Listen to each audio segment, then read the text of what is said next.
ঊনকোটি জেলার কুমারঘাট মহকুমায় ছোট বড় মিলিয়ে শতাধিক পুজো হয়ে থাকে। কুমারঘাটের সুভাষ সংঘ ক্লাব বিগ বাজেটের থিম পুজোর তালিকায় অন্যতম। সুভাষ সংঘের পুজোর 46তম বর্ষে এবছরের থিম রাজস্থানের জৈন মন্দির। নবদ্বীপের উষা ডেকোরেটরের শিল্পীরা ফুটিয়ে তুলছেন রাজস্থানের জৈন মন্দিরকে। আলোকসজ্জা এবং প্রতিমা নির্মাণেও নবদ্বীপ থেকে এসেছেন শিল্পীরা। দীর্ঘ প্রায় 1.5 মাস ধরে চলছে সমস্ত কাজকর্ম। মণ্ডপের ভেতর এবং বাইরের কারুকার্যের মাধ্যমে তুলে ধরা হচ্ছে বিভিন্ন দেবদেবীর মূর্তি। ক্লাব সদস্য আশিস রায় জানিয়েছেন, সব মিলিয়ে এবছরে তাদের পুজোর বাজেট 30 লক্ষ টাকা। তিনি জানিয়েছেন, পুজোর বাজেট বড় হলেও সম্প্রতি বন্যা পরিস্থিতিতে ক্ষয়ক্ষতির কারণে এবছর দুপাল্লার গাড়ি এবং কৃষকদের থেকে কোনো চাঁদা সংগ্রহ করছেন না ক্লাব কর্মকর্তারা। এতে পুজোর আয়োজন করতে হিমশিম খেতে হচ্ছে তাদেরকে। ফলে নিজেদের মধ্যে চাঁদার পরিমাণ বাড়িয়ে দর্শনার্থীদের সামনে আকর্ষণীয় পুজো তুলে ধরতে তাদের প্রয়াস চলছে বলে জানালেন ক্লাব সদস্যরা। এবারের পুজোতে দর্শনার্থী উপস্থিতি বিগত দিনগুলোতেও ছাপিয়ে যাবে বলে আশাবাদী ক্লাব কর্মকর্তারা। ক্লাবের নাম হচ্ছে সুভাষ সংঘ, কুম্বাঘাটে একটি ঐতিহ্যবাহী ক্লাব। আমরা এবার 46তম পুজো করছি, আর আমাদের পুজোর বাজেট এবার 30,01,000 টাকা।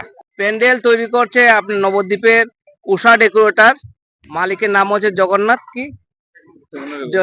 জগন্নাথ। আর মূর্তি তৈরি করছেন রসরঞ্জন পাল নবদ্বীপের।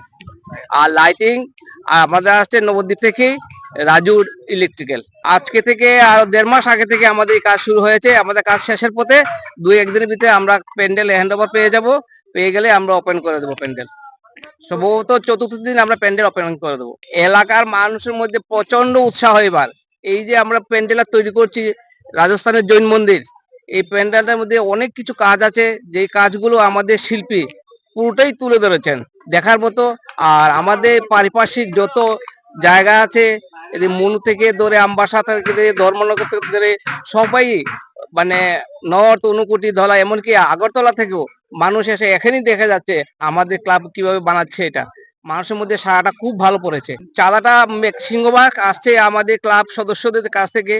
আর দ্বিতীয়ত এই বন্যা দুস্থতার কারণে আমরা যে যে দূরপাল্লার গাড়ি, কৃষক যে আছে, ওদের কাছ থেকে একটা ভালো আমাদের চাঁদা আসতো, ওই চাঁদাটা আমরা বদ্ধ করে দিয়েছি। আমরা সবাই এটা চেষ্টা করে আমাদের নিজেদের কাছ থেকে সংগ্রহ করে আমরা এটা বেয়ার করছি। না, আমাদের বাজেট সেমই রাখা হয়েছে। আমরা সেম বাজেটে আছি, এবারও আছি, গতবারও ছিলাম। সেম বাজেটের মধ্যে আমরা দেখছি।